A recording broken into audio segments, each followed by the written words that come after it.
All right, Dr. B here, talking about kids and the holidays. Um, Last time I talked about expectations, and today I want to talk about traditions. So, when we are trying to raise mentally strong kids and we're coming into the holidays, and we might have family traditions, spiritual traditions, things around the holidays that you want to instill in your children as important. I just kind of want to share my story because honestly, it took me till my late 40s to really have balanced thinking around my whole life. And when I look back at how I raised my kids, my youngest is 21, so I'm officially done. But when I was raising my kids, I really wasn't teaching this balanced thinking. And it was, I had a lot of all or nothing, you obey or you get, things taken away. And even, I have some kind of funny stories with tradition. So I was not raised with kind of any kind of spiritual belief system. My grandmother thought Christmas was the absolute best holiday in the world. And she began shopping for gifts probably in the summer and was done by Thanksgiving. The Christmas tree was up right, the day after Thanksgiving. Cookies started baking in October, and she literally had a freezer, and I'm getting choked up over this because nobody does this in my family anymore. She literally had a freezer of cookies and cakes ready for giving gifts to all of the neighbors, everybody at her work, everybody associated with our family got a tray of cookies and cake as a gift at Christmas. And so Christmas was always a very happy, festive, giving, social time in our life. And I love social things. So I loved the way my grandmother did Christmas. And then when I was 19 years old, I had a spiritual revelation and I accepted Christ and I began going to church. And, I was this all or nothing, right? So I went this kind of extreme into, well, this is Jesus's birth and it has to be celebrated this way.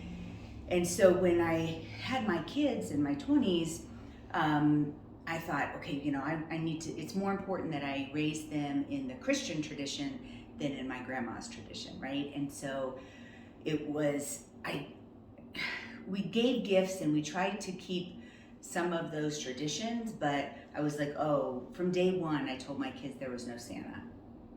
And, mostly because I was like, well, I don't want to tell them that Jesus is real and Santa is real, and then, they get to a point where they don't believe either one, right?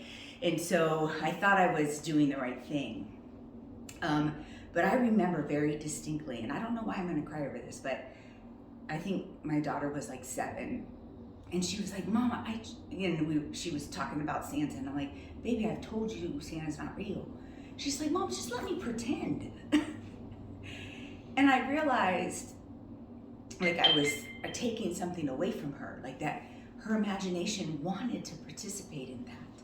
And so as I'm getting older, as a grandma, right? Like, so as a grandma, you have a more realistic, balanced thinking of raising kids.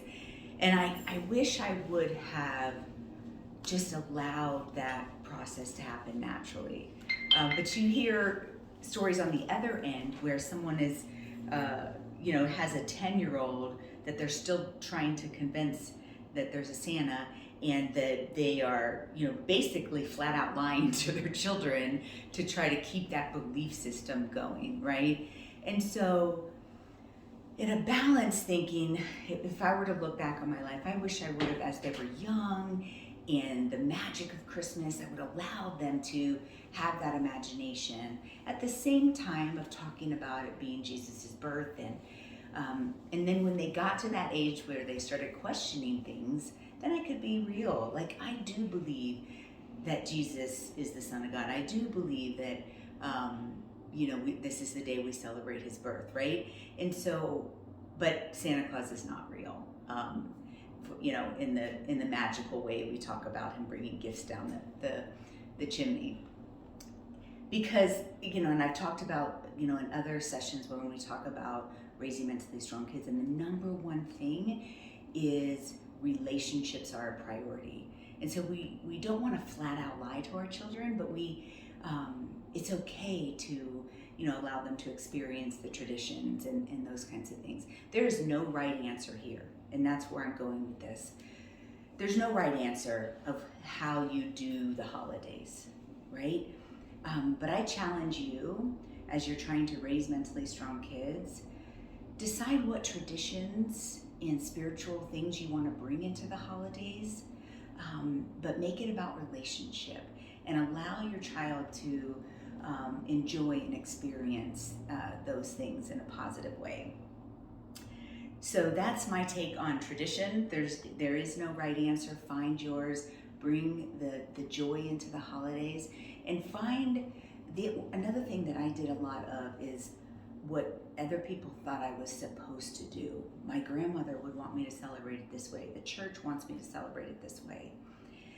And now that my kids are grown and I'm, basically by myself for the holiday, right? It's like, what does the holiday really mean to me? And so trying and finding my new traditions with my grandkids and my grown children and what that looks like. And so this is an evolving thing. It doesn't stay the same. It may go in kind of 10-year periods or I call them like chapters of our life. But figuring out what our traditions are, what are important to us, and finding that joy and remembering that relationships are a priority and that you are mentally strong.